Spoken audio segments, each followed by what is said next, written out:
लोकसभा चुनाव से पहले बीजेपी ने भले ही नीतीश कुमार को अपने पाले में ले लिया हो, लेकिन ये राह ना तो नीतीश के लिए और ना ही बीजेपी के लिए आसान दिख रही है। ऐसा इसलिए क्योंकि खुद को बीजेपी का हनुमान बताने वाले चिराग पासवान के तेवर फिर से बदले बदले नजर आ रहे हैं। दरअसल जिस तरीके से चिराग अपने रैलियों में ये दावा कर रहे हैं कि हर पार्टी उन्हें अपने पक्ष में करना चाहती है, वो ये भी कह रहे हैं कि जहां से उन्हें बेहतर ऑफर मिलेगा वो उस तरफ झुक सकते हैं। ऐसे में राजनीति के जानकारों का मानना है कि ऐसा करके कहीं वो अपने राजनीतिक सफर का द एंड ना कर लें।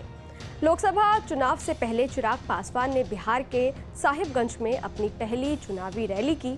यहाँ चिराग को सुनने के लिए हजारों की तादाद में लोग पहुंचे थे।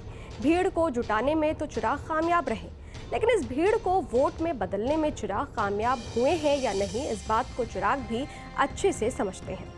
भीड़ का होना एक बात है, लेकिन उस भीड़ को वोट में बदलना किसी टेढ़ी खीर से कम नहीं है। जिस तरह चिराग बिना नाम लिए बिहार के सीएम नीतीश कुमार को टारगेट कर रहे थे, पिछले कई सालों में बिहार विधानसभा में चिराग ने नीतीश कुमार के खिलाफ जो अभियान चलाया, उससे नीतीश की ताकत तो कम हो गई, लेकिन चिराग को भी इससे कोई ज्यादा फायदा होता नहीं दिखा।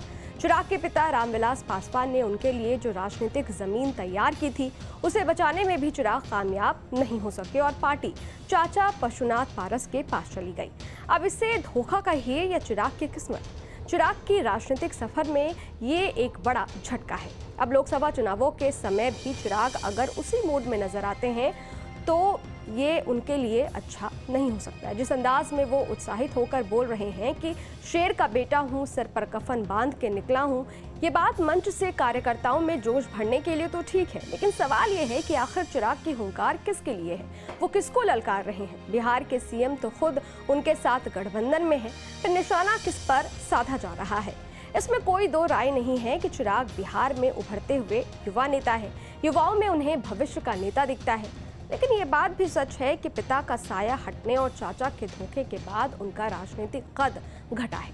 चाचा पशुपतिनाथ पारस द्वारा एलजेपी के दावे किए जाने के बाद चिराग ने नई पार्टी एलजेपी रामविलास बनाई। इससे वो इकलौते सांसद हैं। साल 2019 में एलजेपी के 6 सांसद थे, लेकिन चाचा पशुपतिनाथ पारस ने 5 सांसद अपने खेमे में लेकर पार्टी और सिंबल पर दावा ठोक दिया। चिराग ने चाचा के दावे को चुनाव आयोग में चुनौती दी। आयोग ने पार्टी का नाम और सिंबल दोनों को सीज कर दिया।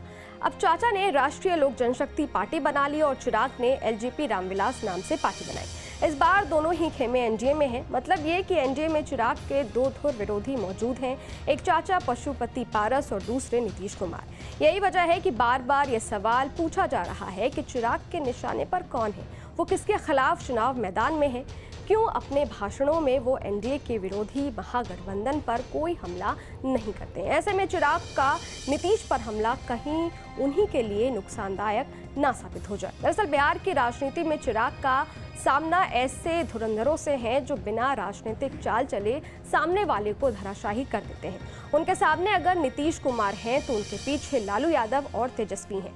उनके साथ बीजेपी तो है, लेकिन बीजेपी के पास बिहार में कोई बड़ा चेहरा नहीं है, इसलिए उन्होंने फिर से नीतीश को ही चुना है। चिराग को ये बात समझने की जरूरत है। 2020 में बिहार विधानसभा चुनाव में बिना किसी गठबंधन के लोक जनशक्ति पार्टी को चुनाव मैदान में उतारा था।